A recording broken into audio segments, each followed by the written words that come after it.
Welcome, everybody. I'm here with Robert Patterson. He is the CEO, the Chief Executive Officer of Kids Can Community Center.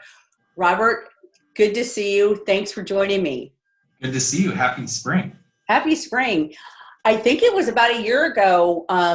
We did our, a Zoom call, just a little bit after COVID, hit our community, and we were talking about Kids Can and the luncheon. That I think, was it virtual? What happened last year? Last year we ended up just having to cancel that. We kept trying. Okay, that's, yeah. And yep. But as you know, as we did with a lot of people, things just, the light at the end of the tunnel kept moving. It did, and because yours was so close that I think that's all a lot of nonprofits could do. But this year, it is not canceled. Let's first talk just a little bit about the Kids Can mission.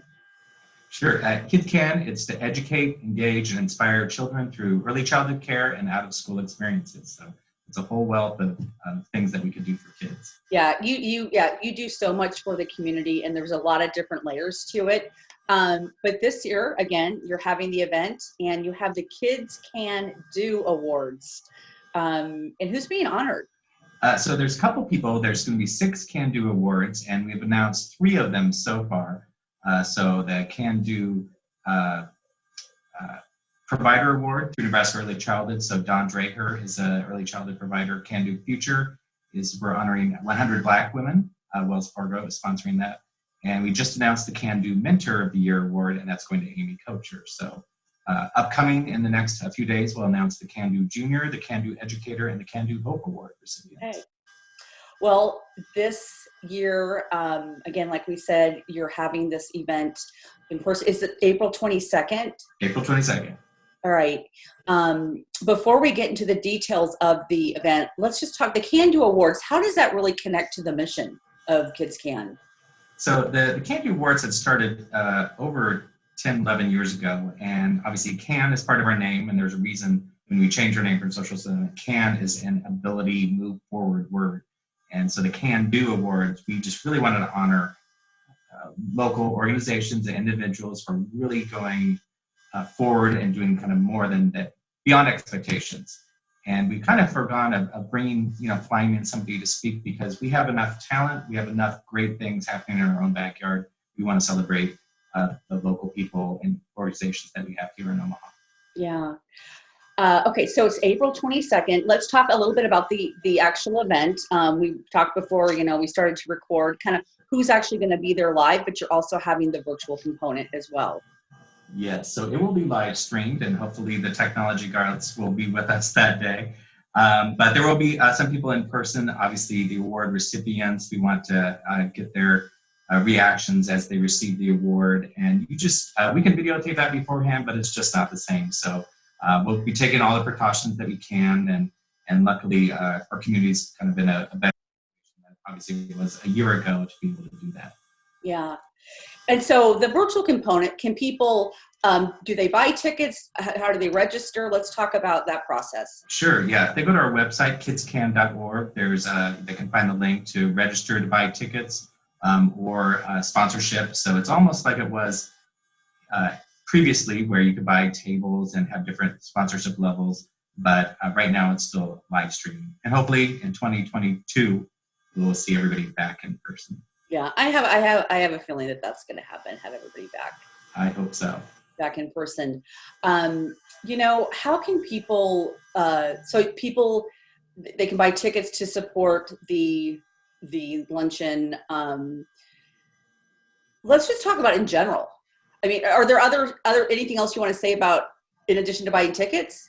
Absolutely, yeah. So any tickets or donations. One of the things that you do lose out from a live event is we don't have a raffle, and we don't have some of those extras that have really helped build up, let's say for scholarships for kids to make sure we continue to care. But so some of that is missing. So any donations along the way certainly help. And what else is near or on the horizon? Well, we've been talking about it a while, offline and online, but we finally launched our capital campaign. Okay. This building, they built this building for a social settlement for us in 1964, and it's been long overdue. So we finally announced a capital campaign for a new 11.1 million building. We'll double our capacity, double our square footage, and age down to infant care, which we know is hugely expensive. So, and we're not moving far. So right now we're at 49th and Q, and we're going to move all the way to 48th and Q.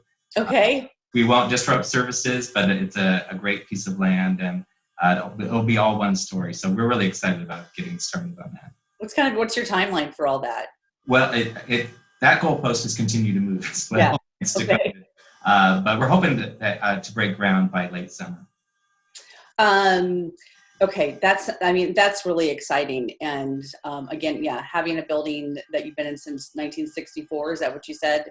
Yeah, and it looks like the 1964 behind you. You can tell. I've just been transported through time here. Right. So in addition to donations, and I know that's like a huge thing, we've got just about a minute left. What are other ways? I mean, do you have wish list items? I mean, we're kind of still in this, in COVID territory, but sure. But how can people support you in addition to financial? Well, in addition to we do have wish list items on our Amazon and website and so forth. And we have Do Good Week coming up, obviously, that same week. But I'm also, personally, what I'm wishing for is to kind of resuscitate our mentoring program. One-on-one mentoring is important, that adult-child relationship. And that's kind of really fell off due to COVID, not just for our organization, but all of our organizations. So I really, if I had any plea out there, is to kind of make a difference, that one-on-one with each child. It can start off virtually. We're obviously in still a COVID world, but eventually we'll be able to do it more in person. Yeah. So that would be my recommendation. If you can do anything, that an hour or two a week would be fantastic. That's great. And then they can find that information out on your website as well. Absolutely. Okay. Well, Robert, encourage people to join the virtual luncheon coming up on April 22nd. Look at mentoring opportunities with Kids Can, because I know that really has been impacted, and these kids need those mentors. It's really important. I know, an important piece. So it's so good to see you. So great to see you. And I know one day I'll give you an actual hug in real person. Yes, absolutely. All right, Robert, thanks so much. And we'll talk to you soon. All right, thank you. And we'll be right back.